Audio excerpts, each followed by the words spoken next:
신비한 체험임에는 틀림없어. 그죠? 거의 환상적인 거죠. 네, 그런 체험이에요. 그렇다고 그것이 없는 것을 착각하거나 이런 건 아니야. 분명히 하나님이 보여주신 것이면 틀림이 없는데 어떤 인간의 어떤 과학적으로나 내추럴하게 설명할 수 있는 것은 아닐 거예요. 특이한 어떤 하나님의 영적인 신비한 경험일 거예요. 그런 면에서 지금 이사야가 본 이상은 이거 어떻게 보면 천상에서 벌어지는 어떤 법정 장면 같은 걸 거야. 그러니까 뭐 증인이 하늘이여 들으라 땅이여 들으라 이러고선 이스라엘을 막 정죄하는 장면으로 나오죠. 어떻게 보면 마지막에 최후의 심판 때에 우리가 하나님 앞에 백보자 심판 때에 딱 쓰면 어떻게 될까? 하늘이여 들으라 땅이여 들으라 이놈이 내가 자식으로 양육했더니 나를 배반하였도다. 소도 제 주인을 알고 뭐 또 나귀도 제 주인을 알건만은 이놈은 그것도 알지 못하고 지멋대로 살았도다. 여러분 어찌할까? 답 나오는 거잖아요. 지금 그런 식의 얘기예요. 자, 그러면 4절까지를 딱 읽고 나면 이스라엘 백성들은 무슨 생각을 해야 돼요? 이런 이사야가 본 이상의 메시지를 듣고 나면 아, 죽일 놈들이구나. 아, 얘네들은 한참 맞아야 되겠구나.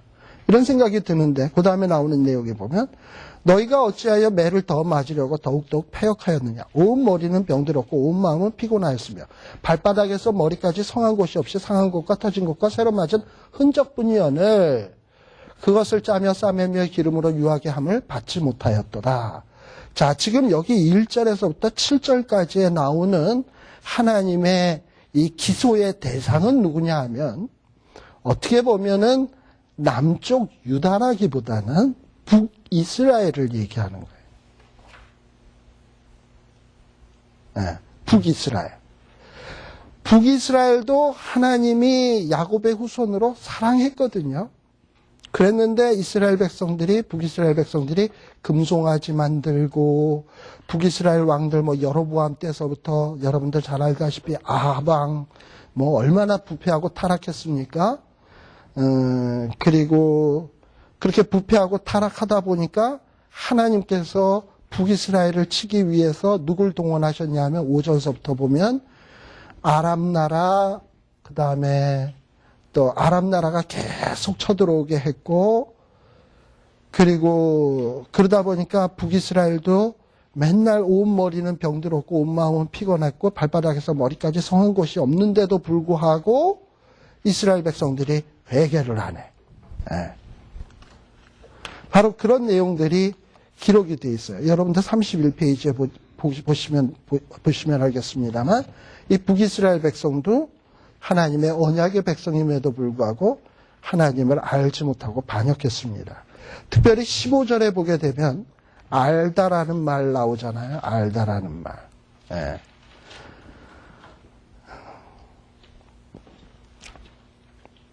이 알다라는 말은 굉장히 경험적인 말입니다. 특히 그 31장 거기 첫 번째 줄에 보면 이런 내용이 있네. 알지 못했다라는 죄가 알지 못했다라는데 이 호세아서에 보게 되면 호세아서 2장 8절, 4장 1절, 4장 6절, 4장 14절, 5장 4절. 이 호세아는 어느 나라에서 예언을 한 사람입니까? 호세아? 북이스라엘에서 선포한 선지자예요. 그런데 호세아서 2장 8절에 보게 되면 호세아는 뭐라고 얘기했냐면 북이스라엘 백성이 지식이 없으므로 망하게 되었도다. 또 4장 1절에서도 뭐라고 돼 있어요? 4장 1절에 보면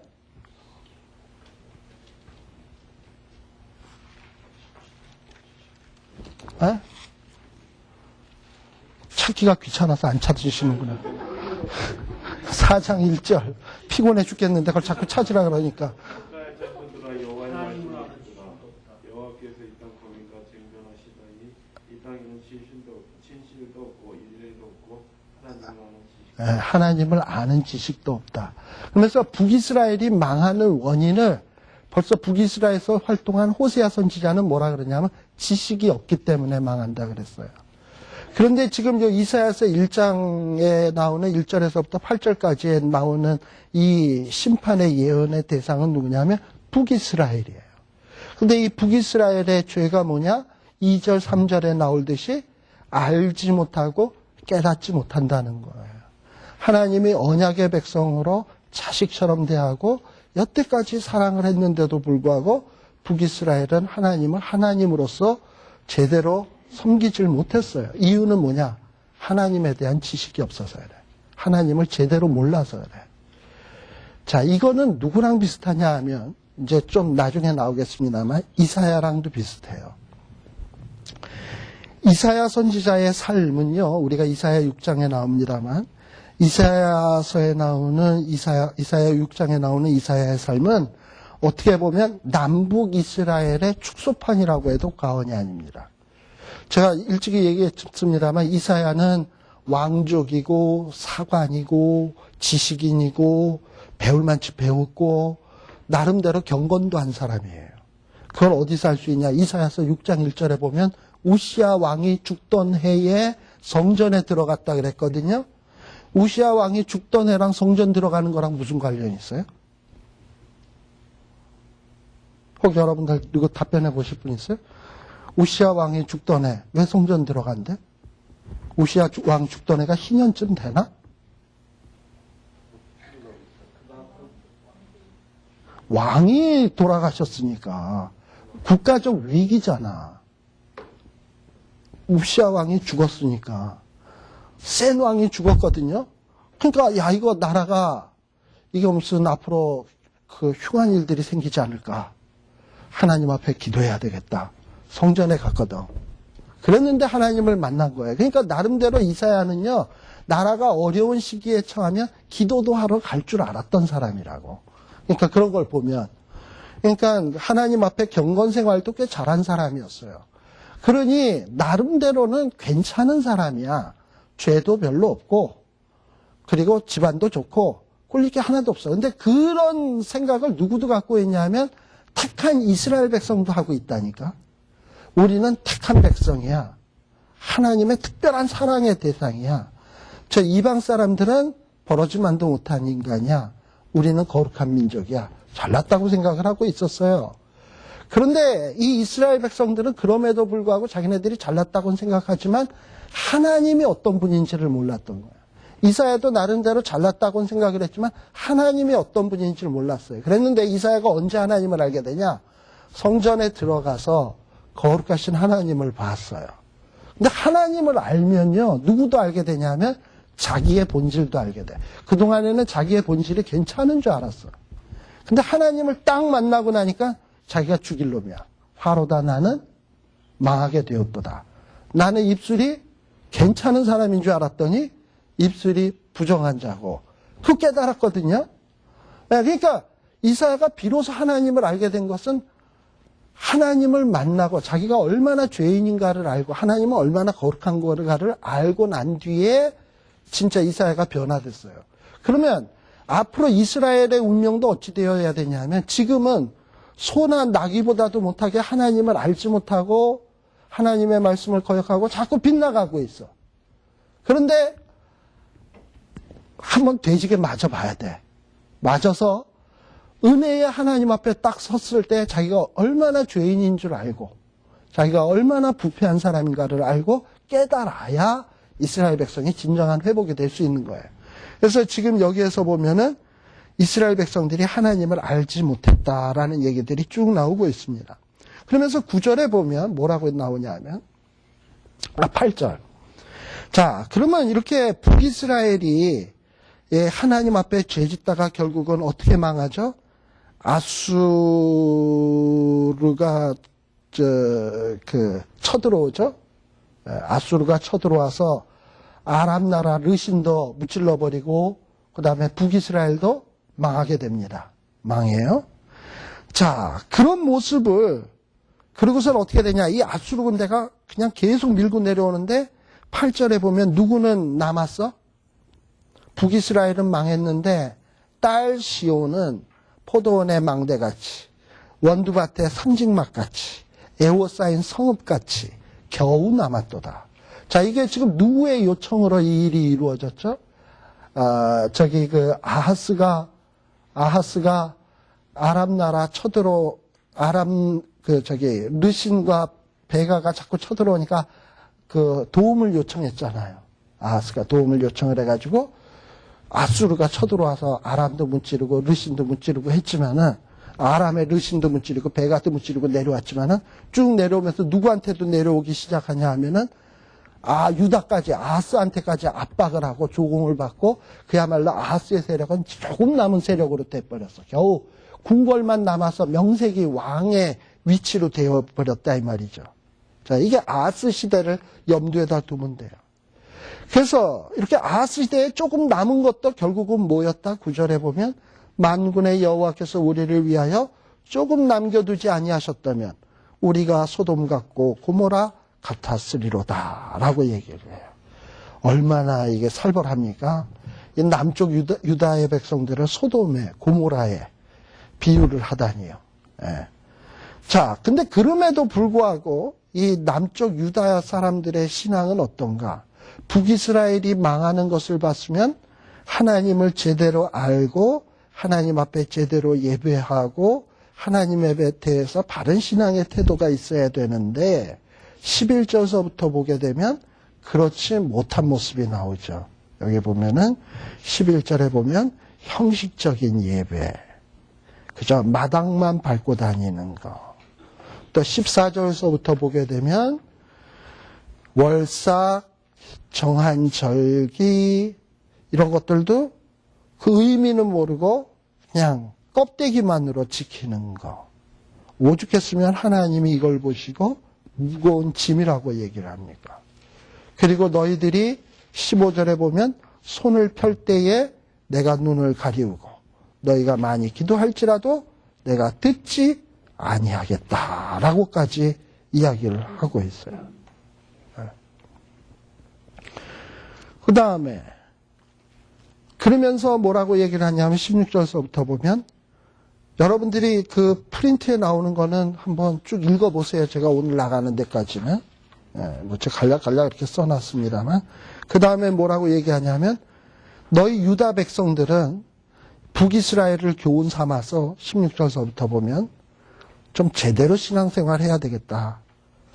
어떤 종교 의식만이 아닌 실생활에서 뭔가 다른 모습이 있어야 되겠다 얘기를 하면서 17절 선행, 공의를 행해라 라고 얘기를 해요. 그리고 설사 죄가 있으면 어떻게 해라? 하나님 앞에 나와서 기도해라. 그리하면 하나님이 회복시켜 주시겠다.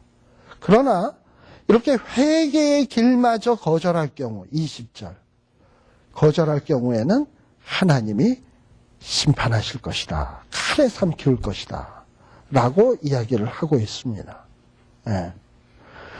그리고 또 이스라엘 백성들의 어떤 죄상이 또 계속 나오는데 이 북이스라엘이 이렇게 망하는 걸 봤으면 남쪽 유다의 신실한 성읍 예루살렘 이런 데는 뭔가 다른 모습이 있어야 될 거 아닙니까? 그런데 이 남쪽 유다의 지도층이나 어떤 지도자들이 보면은 공의라는 건 눈꽃만치 찾아볼 수도 없고 의리도 찾아볼 수 없고 어떤 살인자들만 모여있고 또 방백들은 도적과 짝하고 뇌물을 사랑하고 살해물을 구하고 이런 식으로 갔어요. 그래서 결국은 하나님이 심판하시겠다라는 얘기가 1장에서 쭉 나오고 있는 내용입니다. 예. 예. 살인자 모습, 피가선에 가득하다. 예. 그런 게 문자적으로 그냥 해석해야 되는 게 무슨 이유가 있는 것입니까? 그거는 이사야가 이스라엘 백성들의 그 모습들을 그러니까 회화적으로 표현하는 거죠. 이스라엘 남유다 사람. 사회상이 그 당시 바뀌었습니까? 살인자하고 나서 제가 아하스 시대 때 얘기했잖아요. 아하스 시대 때 아수르의 도움을 받아서 겨우 생명부지를 유지했잖아요. 그러다 보니 아수르에게 갖다 바쳐야 될 거 아니야. 바치려면 어떻게 해야 됩니까? 그런 상황을 지금 바치려면 지도층이 백성들한테 세금 걷어가지고 모은 거 가지고 아수르 왕에게 갖다 바쳐야 될 거 아니에요. 왕권 유지하려면. 또 귀족들도 자기들의 지위를 유지하려면 그 일에 동참해야 될 거 아니에요. 그러니까 아수르나 아수르 밑에 있는 귀족들은 그런 식으로 해서 지내는지 모르겠지만 그 밑에 있는 불쌍한 가련한 백성들은 그렇게 지도층들이 자기의 정권 유지 이런 걸 유지해서 사람들에게 세금 폭탄, 말 안 들으면 죽여, 그리고 뇌물 받고 이런 식으로 하니까 그렇죠. 그 얘기죠. 그리고 말 안 들으면 죽이고 이러니까 그래서 악독이 가득하다. 그래서 이런 남쪽 유다가 북이스라엘을 봤으면 정신 차려야 되는데 그러니까 이 이사야가 얘기하고자 하는 내용은 뭐냐 하면 그러니까 아하스에게서도 마찬가지예요. 아하스에게도 아수로 의지하는 게 아니에요. 하나님 의지해야 되는 거예요. 그럼 하나님 의지하는데 하나님 앞에 뇌물 바칩니까? 그럼 뇌물 바칠 일도 없으니까 백성들에게 세금 걷어갈 일도 없는 것이고 그리고 또 하나님이 지켜주면 아수르가 지켜주는 것보다 100번 낫지. 그런데도 이 멍청한 아하스 왕은 유다 왕 아하스는 아수르 의지해가지고 백성 괴롭게 해, 하나님 마음 아프게 해, 그리고 공평과 악독이 넘치게 해. 그러면 이 정도로 나가면 아하스는 어찌 돼야 되느냐? 쓴맛 한번 봐야 된다라는 얘기예요. 예. 그러니 이런 사람들이 그렇게 죄를 지으면서 또 딴에는 종교의식은 또 하네요. 그러니 하나님을 제대로 알지도 못하면서 하나님이 뭘 원하지도 알지도 못하는 사람이 그 종교의식에 무슨 정성이 있겠으며 거기 무슨 감격이 있겠으며 무슨 제대로 된 찬송이 있겠습니까? 그러니 하나님이 그런 무수한 재물에 진절이 났고 내가 그렇다. 너희들이 마당만 밟고 다니는 것이지 나랑은 아무런 커뮤니케이션 없다라는 얘기예요. 1장에서 나오는 얘기가. 예. 자, 그 다음에 이제 2장에서는요. 좀 이제 이렇게 뭐 한없이 가다 보면 한도 없이 해서 진짜 우리 한 66주는 가야 될 것 같아요. 2장에 보게 되면 좀 이제 빠르게 가겠습니다. 자, 2장에 보게 되면 또다시 아모스의 아들 이사야가 받은 바 유다와 예루살렘에 관한 여기는 지금 뭐라고 되어 있습니까? 아까는 이상이라 그랬잖아요. 그러니까 1장에서 지금 하는 내용하고 2장의 내용은 같은 날의 얘기겠습니까? 다른 날의 얘기겠습니까? 다른 날이겠죠? 예. 그래서 제가 그 1막 해놓고 전에 1장 하고 에피소드 1 한 이유를 아시겠습니까? 예? 자, 요거는 1장은 이상이고, 이상에 대한 내용이고, 그 다음에 2장은 하나님께서 주신 말씀이에요. 2장서부터 시작되는 것은. 예. 그래서 하나님이 주신 말씀인데, 2장에서부터 자그마치 어디까지 진행이 되냐? 이게 4장까지 진행이 돼요. 이 얘기가. 예.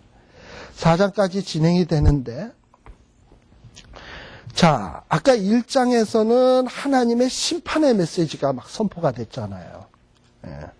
하나님이 여기 끝에 보면은 24절에서부터 보면은 하나님이 이렇게 너희들이 부패하고 타락했기 때문에 너희들의 혼전물을 제해버리기 위해서 하나님이 심판하시겠다. 특별히 28절에 29절에 보게 되면 패역한 자와 죄인은 함께 패망하고 여호와를 버린 자도 멸망하고 너희가 너희의 기뻐하던 상수리나무로 인하여 부끄러움을 당할 것이요 너희가 너희의 택한 동산으로 인하여 수치를 당할 것이며 이러고서 하나님이 심판할 것을 이야기를 했어요. 그런데 2장에서부터는 무슨 얘기가 나타나느냐? 하나님이 회복시키겠다는 얘기가 나타나요. 그러니까 지금 이 일들은 이 1차 독자 입장에서 이루어진 일들입니까? 이루어진 일입니까? 이루어질 일입니까? 이루어질 일이죠? 근데 이 얘기를 듣고 사람들이 믿겠습니까? 안 믿겠습니까? 지금 이사야의 말을 듣고. 안 믿고 있죠. 그러나 이 얘기들은 지금 선포가 되는 거야. 믿거나 말거나 심판 당한다 너네들 앞으로. 근데 아무도 안 믿어. 심판 당한다. 그런데 또 그것도 안 믿는데 또 하나님은 2장에서 뭐라 그러나? 뭐라 그러냐면, 근데 심판만 당하지 않고 구원도 받는다? 심판 당해보지도 않았고 그랬는데 또 구원 받는데, 그러니 지금 이 얘기가 1차들 독자들 입장에서는 정말 무슨 뜬구름 같은 얘기들이에요. 그러니까 아까 이사야 6장에서 얘기했지만 귀가 있어도 들려지는데 모르고 눈이 있어도 봐도 모르는 거야. 그냥 이렇게 듣는 거야. 그런데 이제 아무튼 하나님은 그냥 얘기해. 그런데 어느 정도로 엄청난 얘기를 하냐 하면 2장 2절서부터 보게 되면요. 말이래. 언제적 얘기를 하냐 하면은 그야말로 진짜 예수님 오신, 그리고 아니면 예수님 재림시까지 되는 얘기를 하고 있어 지금 이사야가. 말이래. 여호와의 전이 산의 모든 꼭대기 위에 굳게 설 것이요 작은 산 위에 뛰어나리니 만방이 그리로 모여들 것이라. 이게 도대체 뭐에 대한 얘기일까요? 장차 이루어질 어떤 교회, 세계 만민들이 모여질 교회를 벌써 바라보면서 예언을 해요. 그리고 하나님의 전에 이르게 되면 거기에서 말씀이 선포될 거고, 뭐 이런 얘기들이 막 나와. 그러다가 또 그런 예언이 교회 시대뿐만 아니라 4절에 보게 되면 칼을 쳐서 보습을 만들고 창을 쳐서 낫을 만들고 이 나라와 저 나라가 칼을 들고 서로 치지 아니하며 다시는 전쟁을 연습지 아니하리라. 이거는 교회 시대도 아닌 마지막에 일어날 새하늘과 새 땅에서 이루어질 일을 막 예언을 해. 그러니 이게 당시 독자들이나 청중들에게 믿어질 얘기냐 말이지. 근데 믿거나 말거나 이사야는 얘기를 하는 거야. 그러고서 이렇게 얘기해놓고서 무슨 얘기를 하냐. 5절서부터 보면 야곱의 족속아 그러니까 와라. 우리가 빛에 행하자. 뭐 심판받는다는 것도 안 믿어지는데, 뭐 구원이 있을 거라는 것도 안 믿어지는데 어디 오겠어요. 그죠? 예. 그러면서 이 이스라엘 백성들의 죄를 지적합니다. 여기에 보면 너희들의 죄를 보면 특별히 6절에 보게 되면 야곱 족속을 버리셨음은, 여기서 말하는 야곱 족속은 물론 야곱을 우리가 이스라엘이라고 부르는 건 잘 알 거예요. 근데 여기서 말하는 특별히 야곱 족속은 북이스라엘을 지칭한다고 보는 것이 좋아요. 근데 이 북이스라엘이 망한 이유는 뭐냐? 아까 제가 얘기했습니다만 망한 이유는 뭐냐? 동방 풍속이 가득하고 그들이 블레셋 사람과 같이 술객이 되며 이 북이스라엘 사람들이 이방인과 더불어 손을 잡아 언약하였다 그랬는데 북이스라엘의 베가가 누구랑 손잡아서 언약했습니까? 아람의 르신과 손잡아서 언약을 맺고 남쪽 유다를 괴롭히고 뭐 이랬잖아요. 그리고 또 북이스라엘은요, 일찍이 역사적으로 볼 때 누구랑 언약을 했냐 하면 북이스라엘의 아하방은 그 아하방의 부인이 누구? 이세벨. 이세벨은 어느 나라의 여자? 베니기의 여자. 베니게 여자야. 그러면 두로와 시돈이 그게 베니게인데 거기랑 왜 언약을, 거기서 왜 여자를 데리고 왔을까요? 그러면 잘 살 수 있을 것 같으니까. 그러니까 북이스라엘은 끊임없이 베니게랑 손잡고 뭐 아람과 손잡고 왜 그랬느냐? 그게 잘 사는 줄 알았거든. 근데 이사야가 얘기하고자 하는 건 뭐냐면 진짜 우리가 잘 살려면 어떻게 해야 되냐? 주인을 제대로 알아야 돼. 그건 소도 알고 나귀도 아는 거야. 근데 이스라엘은 그렇지 못했다는 거예요. 지금 그 얘기를 하는 거예요. 그래서 6절에 보면 북이스라엘 사람들이 동방 풍속이 가득하며 블레셋 사람처럼 술객이 되며 이방인에 더불어 자꾸 이방 의지에서 나라를 잘 되려고 했고 또 은금 가득 끌어모으면 될 줄 알았고, 특별히 은금 가득 끌어모았을 때가 언제냐? 여로보암 2세 아십니까? 북이스라엘의 여로보암 2세 때 은금이 가득하고 보화가 무한했어요. 예. 근데 그럼에도 불구하고 그 땅에는 우상도 가득하고 뭐 이랬어요. 자, 이러면서 어떤 이 북이스라엘의 죄들을 이야기를 합니다. 그런데 이런 북이스라엘이 결국은 어떻게 되냐? 망했잖아. 쫄딱. 그래서 거기에 보면 11절에 보면 그날에 눈이 높은 자가 낮아지며 교만한 자가 굴복되고 여호와께서 홀로 높임을 받으시리라. 뭐 이러고서 이제 나오는데, 특별히 거기 8절 9절에 보면 아무튼 이런 북이스라엘의 죄를 지적하고 하면서 얘네들이 왜 망했나 하는 이유들이 쫙 이렇게 나오고 있습니다. 예. 그 다음에 2장에서부터 나머지 이제 부분에 보게 되면, 특별히 근데 2장에서 또 우리들이 유념하게 될 것은 아까 그 교회 시대에 얘기했던 것은요, 그 32페이지 중간 약간 위에 있는데요. 말일에 만방에서 사람들이 모여진다는 종말론적인 예언을 했다 그랬는데, 이건 어떻게 보면 사도행전 2장에서 이루어지는 걸로 볼 수 있습니다. 왜냐? 사도행전 2장에서 보면은 잠깐 한번 볼까요? 사도행전 2장에서 보면은 무슨 얘기가 나오냐 하면은, 사도행전 2장은 오순절이거든요. 그래서 오순절 사람들이 절기 때마다 이스라엘 백성들은 참 모이기에 힘써요. 그래서 절기 때마다 모여요. 디아스포라 됐던 유대인들이 모여집니다. 북이스라엘이 BC 722년에 망하고 남유다가 586년에 망한 다음에 이스라엘 백성들이 천하 각국으로 흩어졌어요. 그래서 여러분들 보시면 5절에 보게 되면, 2장 5절에 보면, 그때의 경건한 유대인이 어디로부터 왔다? 천하 각국으로부터 와서 예루살렘에 우거했어요. 왜 왔냐? 예루살렘에 왜 왔냐? 오순절 때문에 왔어요. 오순절. 3대 절기 가운데 하나입니까? 하나입니까? 그래서 오순절 때문에 왔는데, 그 모여온 사람들이 어디서부터 왔냐 하면 9절에 보게 되면, 바데인, 메데인, 엘람인, 메소포타미아, 유대, 갑바도기아, 본도, 아시아, 부르기아, 밤빌리아, 애굽, 구레네, 리비아, 등등등, 로마, 11절에 보면 그레데, 아라비아, 5만 대서 다 왔어. 다 왔어요. 흩어진 자들이. 자, 그런데 와서 결국은 뭘 들었냐? 14절서부터 보면 베드로에게 성령이 강림해가지고 베드로가 설교를 하기 시작을 합니다. 근데 천하각국에서 온 사람들이 이 베드로의 설교를 들어요. 특별히 뭘 인용한 설교를 듣냐면 16절서부터 보게 되면 요엘서 선지자를 통해서 주었던 말씀을 인용해서 성령 강림은 하나님의 약속에 의한 것이다라는 걸 쫙 들어요. 그리고 예수 그리스도를 죽게 한 것이 얼마나 심각한 죄였는가 하는 얘기를 쫙 들어요. 그래서 설교가 그 다음에 쫙 나오잖아요.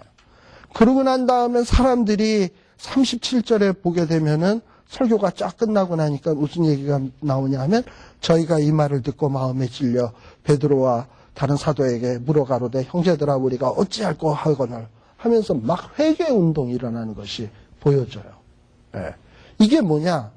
바로 아까 이사야서에 나오는 만방이 시온으로 와서 어떤 하나님의 말씀을 듣고 회개의 운동이 일어날 것을 이야기를 하고 있는 겁니다.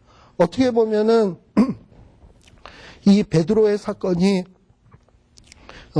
성취라고도 볼 수 있죠. 그러나 완전한 성취라고는 볼 수 없는 겁니다. 그럼 진짜 만방이 세계 각국에서 모여들 일은 언제 이루어지냐?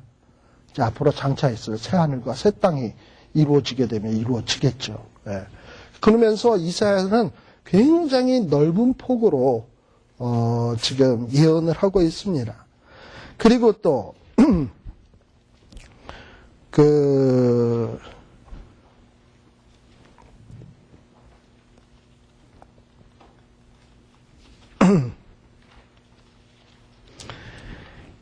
이사야서 2장에 보게 되면 이제 이사야를 통해서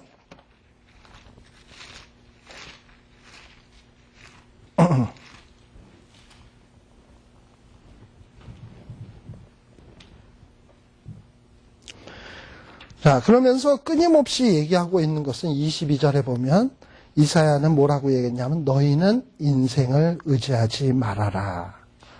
그의 호흡은 코에 있나니 수에 칠 가치가 어디 있느냐 하면서, 어떤 유다 나라도 아하스 왕은 자꾸 아수르의 도움을 얻으려고 하니까 그거 의지하지 말고 하나님 의지해라 라고 자꾸 얘기를 합니다.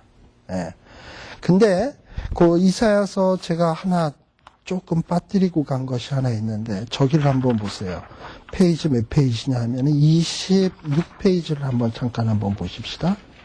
25페이지인가? 25페이지다.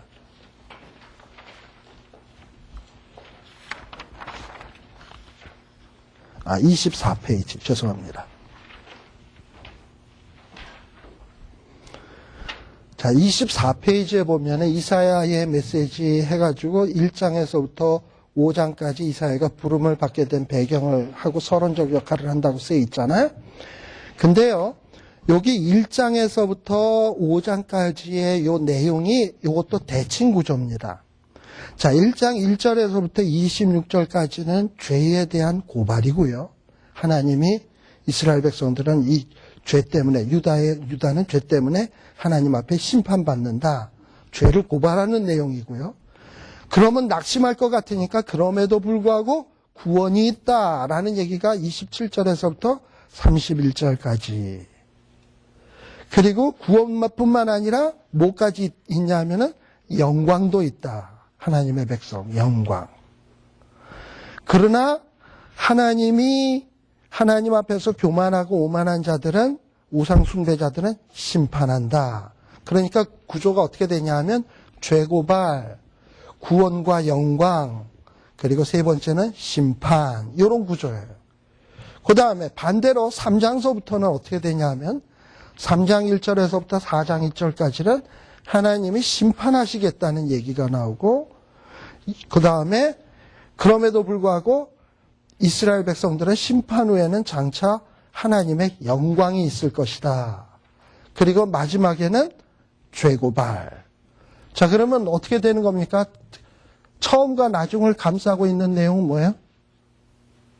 죄고발. 그렇죠? 죄고발이죠? 처음과 나중은. 1장과 마지막에 감싸고 있는 내용은 죄고발로 시작해서 죄고발로 끝난 거예요. 그러니까 1장에서부터 5장까지의 전체의 내용은 어떻게 보면 이스라엘 백성들의 죄를 고발하겠다. 죄를 고발하는 거예요. 그러니까 이스라엘 백성들은 죄인이다. 병들었다. 온전치 못하다. 이 얘기를 하는 게 1장에서부터 5장까지의 내용이에요. 그렇기 때문에 6장에서 이사야가 부름받는 계기가 마련되는 거예요. 자, 그런데 잘 보세요. 그럼 가운데 내용은 뭡니까? 1장에서부터 2장까지의 끝부분의 내용은 심판하시겠다는 거거든요. 그리고 또 3장에서부터 5장까지의 그 첫 번째 가운데 내용은, 첫 번째 내용은 심판이거든요. 그러니까 죄고발이 가운데를 감싸고 있고, 가운데는 심판이고, 그 사이드에는 영광이 감싸고 있는 거예요. 무슨 얘기인지 아시겠죠? 네. 그러니까 이사야 1장에서부터 5장까지의 내용은 죄로 인해서 하나님이 이스라엘 백성들을 심판하시겠다라는 거예요. 그러나 심판이 다는 아니다. 영광도 있긴 한데 주 목적은 죄 때문에 심판하겠다라는 내용이 이사야서의 핵심적인 내용, 1장에서부터 5장까지의 핵심적인 내용이에요. 그래서 이 죄에 고발하는 내용들이 쭉 나와 있는 거예요. 그래서 죄고발. 자, 그리고서는 죄 때문에 결국은 2장 5절서부터는 하나님이 심판하시겠다는 거예요.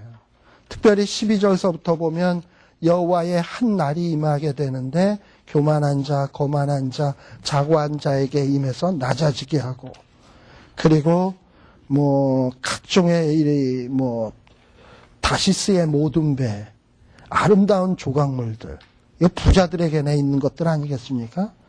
다 이렇게 망하게 될 것이다. 18절 우상들 없어질 것이고, 심지어 교만한 자들은 암혈과 토굴로 들어갈 것이고, 이게 다 뭐 때문이냐? 죄 때문이에요. 그럼 죄고발의 내용은 뭐였냐? 아까 1장에 나왔듯이 죄의 가장 큰 죄는 하나님을 알지 못했다는 거. 또 형식적인 제사, 또 공의와 정의가 없었다는 거. 이런 걸로 인해서 하나님이 심판하시겠다라는 얘기가 2장 뒤에 나오고, 또 3장에서도 또 역시 앞부분들에도 보면은 심판 얘기예요. 거기에 보면은 3장에 보게 되면 예루살렘, 유다에 의뢰하며 의지하는 것을 하나님이 제하여 버리시겠다. 그리고 재판관, 선지자, 복술자 이런 자들도 심판하시겠다. 그리고서는 심지어는 4절에 보면 아이들로 방백을 삼겠다. 굉장히 아이러니할 수밖에 없어요. 굉장히. 어떻게 아이가 방백이 되냐. 예. 자, 그러면 이런 자들이 왜, 그래서 이게 죄 때문에 심판하겠다는 얘기가 계속 반복이 되어집니다.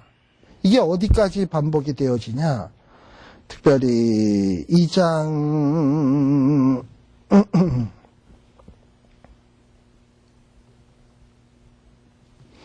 3장 1절에서부터 거의 4장 1절까지 계속 이 하나님이 심판하시겠다라는 얘기가 계속 지속이 돼요. 한번 눈으로 한번 싹 보세요. 네. 4장 1절까지 심판하겠다라는 얘기가 나와요.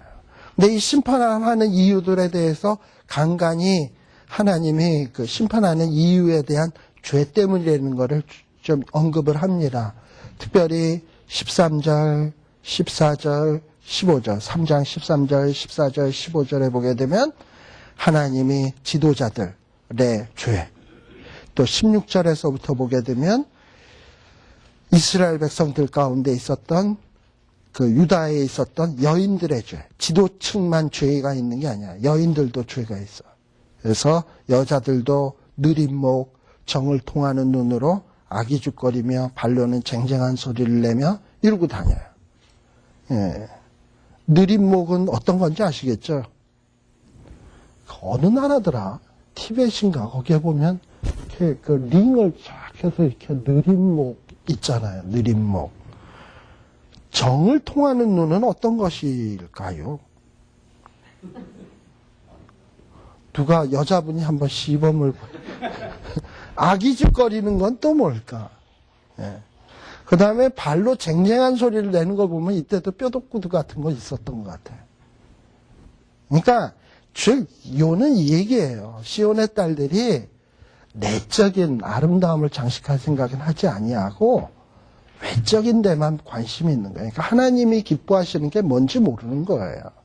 심지어는 18절에 보면 발목걸이, 머리망사, 반달장식, 귀걸이, 팔목걸이, 면박. 또 21절에 보면 지화는 당연히 있는 거고 코걸이, 소야 소. 진짜 소나 나귀도 주인을 알고 이런 소나 나귀만도 못하다 그랬는데 소나 할 수 있는 코걸이도 하고 좋다고 다녀. 예. 또 24절에 보면 썩은 냄새가 향을 대신하고 그래서 하나님이 심판하시겠다는 거예요. 특별히 4장 같은 데 보면 심판의 심판이 얼마나 무시무시한가를 짐작할 수 있는데 그날에 7 여자가 한 남자를 붙잡는다. 이게 무슨 얘기겠습니까? 남자들이 전쟁 나가서 다 죽어요. 그래가지고 비율이 어떻게 되냐? 50대 50이 돼야 되는데 7대 1이 돼버려. 여자가 7이야. 그러니까 7 여자가 한 남자를 붙들고 우리가 우리 떡을 먹으며 우리 옷을 입으리니 옷 사달라고 안 할 테니까 대꾸만 살아주셔. 우리의 수치를 당신의 이름으로 우리를 칭하게 하여 우리를 수치를 면케하라 라고 되어 있습니다. 당시의 여인들이 과부나 이렇게 홀로 되게 되면 주변에 있는 사람들이 강간을 하거나 여자를 노예로 팔아먹거나 얼마든지 그럴 수 있었어요. 그러니까 여자들이 남편 없이 살아갈 수 있는 방법은 딱 2가지야. 노예로 팔려가거나 창기가 되거나 둘 중에 하나. 그러니까 여인들이 지금 어떻게 하느냐 하면 옷 사달라고 안 하고 내가 내 돈 주고 사 입고 먹을 것 맛있는 거 사달라고 내가 먹을 거 먹을 테니까 당신의 이름으로 우리를 수치를 명쾌하라는 얘기는 나를 당신의 호적에 올려서 당신의 일가임을 증명하게 해달라. 그래야 보호받을 수 있으니까. 이 정도로 아주 끔찍한 재난이 있을 것을 얘기를 하는 겁니다. 또 4장에 보게 되면 그날에 근데 이렇게 심판만 있는 게 아니라 또 갑자기 무슨 얘기를 하느냐. 그날에 여호와의 싹이 돋아나서 하나님의 그 놀라운 구원의 날이 있을 것을 이야기를 합니다. 그날에 여호와의 싹. 그 여호와의 싹이 누굽니까? 여호와의 싹. 예수 그리스도지. 예수 그리스도지. 그러나 이 당시 사람은 뭐 지금 심판받을 거다라는 것도 안 믿어지는데 무슨 여호와의 싹 얘기 나오면 무슨 뭐 신나라 까먹는 그런 얘기죠. 전혀 믿어지질 않지. 회복에 대한 얘기가 나와요. 그런데 사실 요거는 그냥 암시적으로 자, 이렇게 심판이 있었으면 회복도 있다라는 얘기를 탁 던져 놓는 거야. 믿거나 말거나. 그러나 나중에 후일에 갔을 때 진짜 이 일이 이루어지는 거 보면 이분이 예수님이다 라는 걸 얘기하기 위해서 던져 놓는 거란 말이죠. 그리고선 요는 이사야 1장에서부터 5장까지의 최후에 하고 싶은 얘기는 5장입니다.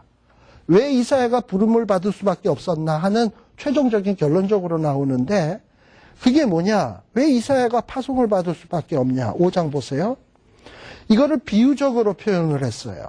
이사야는 노래로서 표현을 합니다. 포도원, 이스라엘은 포도원이고 하나님은 포도원 주인이고 땅을 파서 돌을 제하고 극상품의 포도를 심었도다. 망대를 세우고 술틀을 좋은 포도 맺기를 바랐더니 들포도를 맺혔도다. 이러면서 마치 이스라엘 백성들이 하나님 앞에서 좋은 열매 못 맺었음을 한탄하고 있는 노래를 하는 겁니다. 이렇게 병들었음을. 그래서 7절에 보면 이 해석이 나오죠. 노래에 대한 해석. 만군의 포도원은 이스라엘 족속이요. 그의 기뻐하시는 나무는 유다 사람이라. 그들에게 공평을 바라셨더니 포악이요. 그들에게 의로움을 바라셨더니 부르짖음이었도다. 하면서 이스라엘 백성들의 어떤 이 죄가 나오고 그 다음에 그 죄가 좀 더 구체적으로 자 8절에 보게 되면 이스라엘 백성들의 그 귀족들의 부동산 투기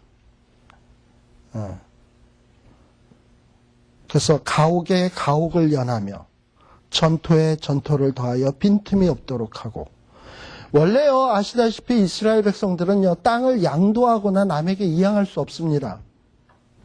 근데 지금 여기에 보면 방백들이 가옥에 가옥을 연했다. 전토에 전토를 연했다. 이 얘기는 뭐냐면 희년이나 하나님이 제정하신 희년이 되면 이렇게 뺏어온 것도 다 돌려주게 돼 있잖아. 이런 게 전혀 안 지켜진다는 얘기야 지금 하나님의 율법이. 그리고 방백들이 남의 것을 계속 빼앗는다는 얘기고. 예. 그리고 12절에 보면 이스라엘 백성들의 죄를 보면 하나님의 일에 대해서는 관심이 없어. 그저 땅 투기, 부자 되고 이런 데만 관심이 있지. 그리고 11절에 보면 독주를 따라가며 쾌락에만 관심이 있지. 그래서 하나님의 일에 대해서는 관심이 없어요. 결국은 13절에 보면 이스라엘 백성들이 왜 망한다? 아까도 얘기했습니다만 무지함. 무지함으로 인해서 망한다. 그러면서 이스라엘 백성들이 어떻게 망할 것인가 하는 얘기들이 쭉 나와 있습니다. 특별히 24절에도 보게 되면 뭐라고 되냐면 하나님의 율법을 버렸다. 이스라엘 거룩한 자의 말씀을 버렸다. 그래서 하나님이 이제 심판하시는데 그 심판이 아주 회화적으로 그려져 있습니다. 28절, 29절, 30절에 보게 되면 마치 환상 같기도 하고 무슨 꿈 같기도 하고 하면서 쫙 이렇게 해서 보여줘요. 그래서 이스라엘 백성들이 이런 죄악으로 인해서 망한다라는 얘기들이 쭉 기록이 되어 있고 그러고 이렇게 이런 상태이기 때문에 결국은 이사야가 이제 부름받아서 선지자로 활동한다라는 얘기가 6장에 시작되어지는 거예요. 예. 무슨 얘기인지 아시겠죠? 예. 그래서 어떤 1장에서부터 5장까지의 내용은 이스라엘 백성 어느 한 시기만의 얘기가 아니라 1장 1절에도 나옵니다만 이 이상, 지금 이사야가 본 이상은 1장 1절에 보면 우시야, 요담, 아하스, 히스기야 모든 시대, 이사야가 활동했던 모든 시대에 해당된 얘기라고 볼 수 있어요. 따라서 이사야가 이 일을 위해서 선지자로 부름받는 겁니다. 네. 근데 이제 이렇게 이상을 보게 된 시기가 언제냐? 아마도 우시야가 죽던 해에 보기 시작을 해서 요담 8년 맞죠? 요담 8년? 그러나 요담하고는 뭐 별로 얘기할 게 없었고 본격적으로 누구랑 얘기를 많이 해야 되냐 하면 아하스랑. 그래서 이 1장에서부터 33장까지의 주된 내용은 아하스랑 맞부딪히면서 하는 이런 내러티브한 이야기와 그와 연관된 이사야의 심판에 대한 예언, 이스라엘 백성에 대한 구원에 대한 예언. 아하스가 알아먹나요? 아하스 시대의 백성이 알아먹나요? 못 알아먹어. 그러나 외쳐. 왜? 후대 사람을 위해서.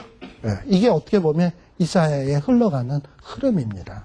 그리고 아마 제가 뭐 빠뜨리거나 이런 얘기 있으면은 제가 그냥 대략적인 1장에서부터 5장까지 뭐 그 다음에 나오는 내용들도 좀 이렇게 그 이야기 흐름식으로 제가 여기에다가 이렇게 쭉 정리를 해놔서 써놨거든요. 그러니까 여러분들이 한번 읽어보시고 마지막으로 저기 그 제가 평가를 해야 되는데 이렇게 수업 시간에 이렇게 서로 이야기만 듣고 끝나면 평가를 할 수 없잖아. 뭐 이렇게 얼굴을 다 일일이 비디오 쪽으로 누가 졸았나 열심히 듣나 이거 갖고 평가할 수도 없는 노릇이고. 그래서 이렇게 했으면 좋겠어요. 이사야서 전반부 1장에서부터 33장까지의 내용에서 어느 하나를 택해서 그 다음에 이사야 34장 이후에서부터 어느 하나를 택해서 여러분들이 어떤 역사적 배경, 뭐 어떤 주경설교 쉽게 얘기해서 역사적 배경 뭐 이런 것들을 다 동원을 해서 그런 거 들어갈 수 있는 자료들을 종합해서 할 수 있는 설교를 하나씩 한번 만들어 보자 이 말이죠. 아시겠죠? 그렇게 해서 두 편의 설교를 내는 걸로.